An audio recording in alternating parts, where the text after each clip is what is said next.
This segment of the Alice Stewart Show is brought to you by Aero Plumbing. For all your household or business plumbing needs, call Aero Plumbing at 1-866-PLUMBER or schedule an appointment online at aeroplumbing.net. Welcome back to the Alice Stewart Show, 7:35, 25 minutes before 8 o'clock. In the spin room this morning, we're joined with Brad Howard. He is a Democratic strategist and former spokesman for Democratic governor candidate Mike Ross and Blue Dog Democrats in Washington, D.C., spokesman. And on the Republican side, Marvin Lessman. He's a President of Maxco Consultants, former Faulkner County Republican Committee Chairman, and former Faulkner County Election Commissioner. Brad and Marvin, great to have you here. Thank you, Alice. Good morning. And we're going to talk about Ferguson, Missouri. And, of course, this is the situation where a police officer, Darren Wilson, is accused of shooting and killing Michael Brown back in August. We know last week the grand jury came back with no indictment. Over the weekend, Wilson submitted his resignation. It was accepted. He will not be receiving any severance from his law enforcement job there in Ferguson, Missouri. This was a big topic on Sunday morning shows yesterday, and they discussed this on CBS Face the Nation. The attorney for Michael Brown's family says they will continue their legal fight against Darren Wilson. Benjamin Crump says they're going to promote legislation that will require officers to wear body cameras. He also would like officers to be held accountable when they open fire on citizens. Here is Benjamin Crump on CBS Face the Nation. We won't see this play out over and over again, whether it's in New York or Louisiana or Texas. You see young people of color, especially young black and brown boys, being killed at the hands of the people to protect and serve them. Brad? Yeah, absolutely. I think body cameras should be as necessary as, dashboard cams for police cruisers. I mean, they've gone... dashboard cameras have gone far and above in helping protect law enforcement officers against any complaints, to track down those who hurt law enforcement officers. In studies across the board have shown that body cameras help reduce incidents of police brutality, because not only does it force officers to act, to behave more appropriately, it also affects the behavior of citizens when they know they're being filmed. So, either case, body cameras, I think, should be just as necessary. They protect the officers as much as they protect the citizenry. Marvin? Well, the body cam situation is an issue that's been going for a long time, and our technology is better. So, yes, I probably would agree that we need to do some research as when and where that those should be used. And obviously in situations where there's high crime areas, perhaps they would be a tool that we need to put out there for the policemen. They have a very, very, very, very difficult job, and this was a horrible, almost unspeakable tragedy, particularly when you extend it out over all the rhetoric that's gone on and the violence that's gone on. But we need to learn from these things. This is not something that we just need to sit back, but we need to learn where we've made mistakes. Some of our politicians probably made mistakes, saying things that they shouldn't have said to inflame the situation rather than get behind it. What we really need is just a process that everybody can trust. When you have something like this happen that we go through, and part of that has been the grand jury situation, but it appears that some people don't trust that. And that's clearly evident based on what we're seeing, the riots and protests across the country. Brad, you bring up a point with the cameras, and it will hold officers accountable and also those that they come in contact with. Mayor Rudy Giuliani, former New York mayor, addresses that issue and the people that the officers come in contact with.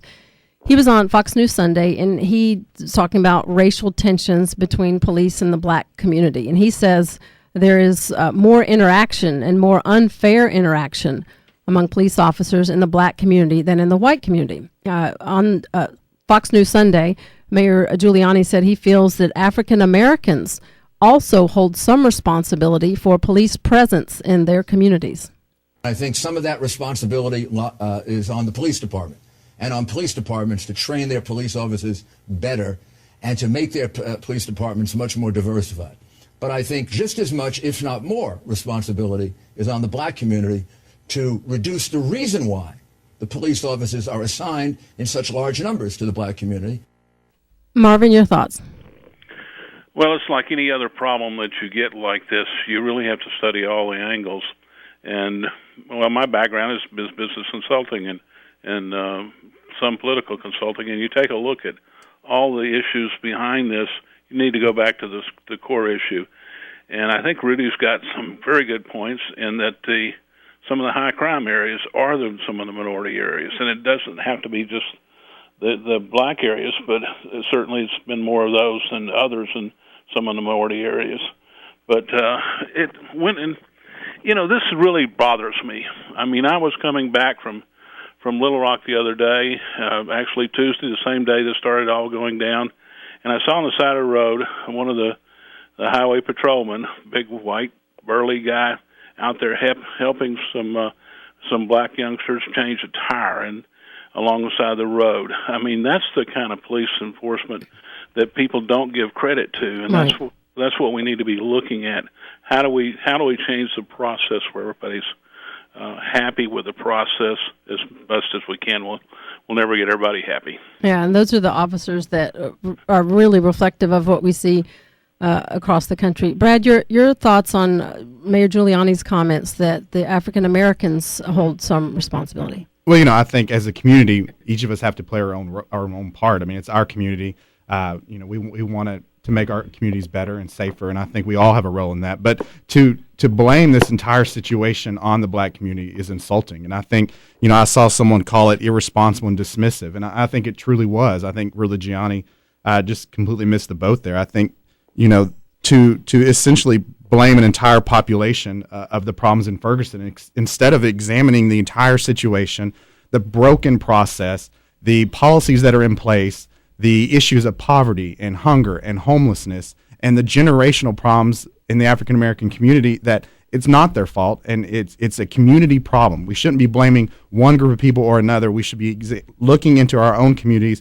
What can each of us do better to fix these problems so that they don't happen in the future? And, I'm certainly not a legal scholar, but my background is in PR and public relations. And the Ferguson City Police Department, the city of Ferguson, the prosecutor, every step of the way has messed this up PR-wise. And the policies that are this problem didn't just happen overnight. It wasn't just, this isn't isolated. This is a systemic problem that has been brewing for generations. And we see it's kind of like a stream of lava that's running underground, and occasionally it busts through the Earth's crust. And we have these problems, and we continue to say, oh, they're isolated, or, oh, let's blame the black community, oh, let's blame the police officer. This is a community-wide problem that we need to have a discussion. We need to figure out what we can do so that, we have so many great law enforcement officers out there. My uncle is a state trooper. I have a lot of respect for our law enforcement.